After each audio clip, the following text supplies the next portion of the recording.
Okay, so I'm in Filwood now, which is our example of a more socially deprived area. You can see, we look down the high street behind me. It's a Sunday, most of the shops are boarded up, but there isn't a huge variety of shops and things for people to buy. There's, the bookies is the only place that's open now.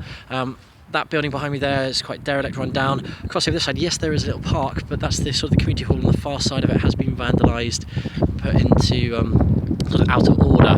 If we look at the area as a whole, unemployment's pretty high in the area. About a quarter of the population of 16 to 25-year-olds are unemployed, and about 50% of people who are unemployed are long-term unemployment or have never worked before. So there's not as much money and wealth in the area compared to sort of Stoke Bishop, for example.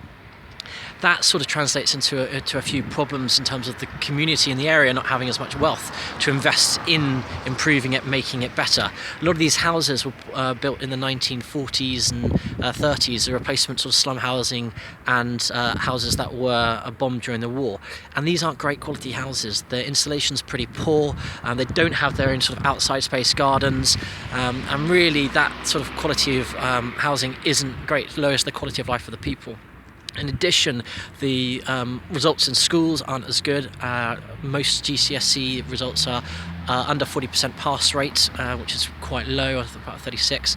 And then in healthcare, the number of people who die from cancer is a higher proportion, and that might be a result of worse healthcare in the schools, but it could also be a result of the fact that they maybe aren't living as healthy lifestyles. You can see on the street behind that the shops aren't really sort of a great variety of opportunities to get healthy living shops.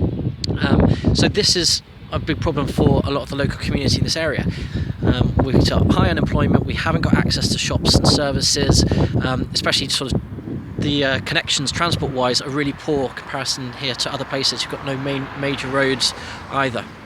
And this is going to be quite a big problem in terms of trying to invest in the area. It really needs to be improved both in terms of the housing, the schooling and employment opportunities in the area.